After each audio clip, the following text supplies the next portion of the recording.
The Conjuring franchise has spawned a handful of awesomely scary movies, and its latest installment is The Nun. Finally giving us the chance to learn more about the creepy demon Valak, this movie had a ton of terrifying potential, but like any movie, some things about it just don't make any sense at all. But keep your eyes peeled, there are a few spoilers up ahead. Don't forget to hit the red subscribe button, and ring the notification bell to keep up with the latest content from ScreenRant.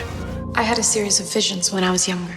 New direction. The Conjuring movies started off strong, with the first movie earning positive reviews from fans and critics alike, and launching one of the most successful modern horror franchises. The first Conjuring introduced us to real-life paranormal investigators Ed and Lorraine Warren, who you might remember from the Amityville story, as they look into a possible haunting of the Perron family in the 1970s. It was a small-budget movie with a huge impact, a great cast, a thrilling story, and some seriously good scares. Unfortunately, as is the case with most franchises, the sequels just couldn't quite capture that first film's magic, and have gone from stories grounded in realism to the latest installment, The Nun, which takes demons dressed like nuns to a whole other level.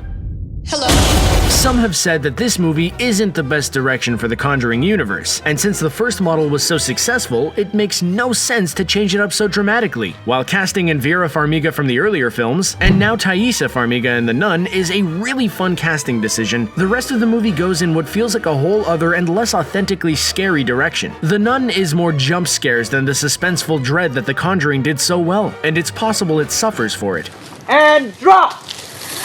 Jump scares. While we're on the subject of jump scares, man is this movie packed with them. Early reviews of The Nun are saying that there are so many jump scares that they actually lose their terrifying effect after a while, and become a bit of a snooze. We all know that the key to a perfect jump scare is to wait, and wait, and wait, and then just when you think you can't wait anymore, then BAM!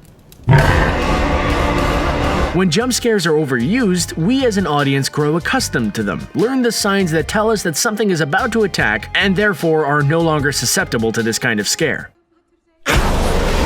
What makes no sense about The Nun is that the filmmakers seem to have forgotten this cardinal rule, and the sheer volume of hands reaching out of the darkness to grab someone, or creepy nun faces appearing out of nowhere just lose their impact after a while. With such a cool premise to build on, it seems as though much more interesting storytelling could have taken place, but instead, The Nun is heavy on the special effects and light on that old school suspense that we love so much.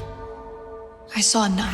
Vera and Teresa. One of the more interesting decisions in the making of The Nun was to cast Vera Farmiga's younger sister Taissa in the franchise. And a big part of the hype about The Nun was to determine how exactly the two sisters were going to tie together in the story. Well, we finally got an answer, and it is disappointing. They don't. While The Nun features Taissa as a young nun named Irene in the 1950s about to be cloistered before all hell literally breaks loose, and the earlier Conjuring movies have Vera as Lorraine, the paranormal investigator in the 1970s, it would have been justified and awesome payoff to see the young sister Irene decide to abandon life as a nun to become a ghost hunter. She could have even changed her name to Lorraine in order to shake off this terrible experience, thereby launching the Conjuring franchise and having the movies come full circle. But no, it makes no sense why they didn't include that in the story, and it means that all that sister casting buildup was pretty much for nothing. The connection between the movies lies in the French-Canadian delivery man from The Nun turned possessed farmer in The Conjuring, Frenchie. While it's fun to see a character cross over, and we love Frenchie, it's really not the link that audiences were hoping for.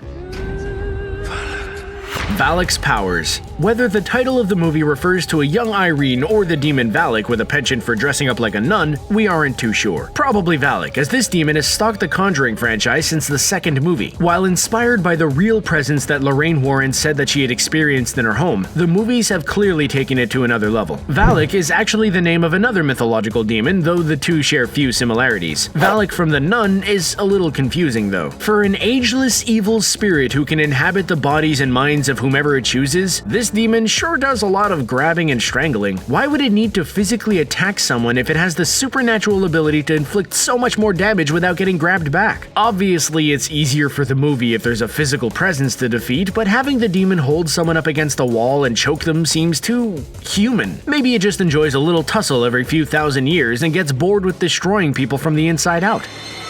Valek.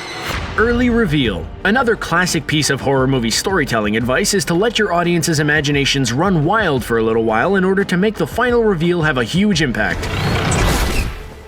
While we may know that this movie is going to be about a demon nun based on the titles, the posters, and the trailers, there is still the possibility of really letting the suspense build before finally revealing your bad guy when we just can't take it anymore. What made other horror favorites like The Blair Witch or a movie like It Follows so unbearably suspenseful is that we don't actually see what we're so afraid of until the tension is so great and the anticipation is at its peak, if we ever see them at all. The Nun doesn't really give us any of this, as we see Valak within the first 10 minutes of the movie, and then she kind of never leaves. We get so used to seeing her creepy face that it loses all creepiness long before the third act. Most of the time, we're just given a little too much Nun to find her all that scary.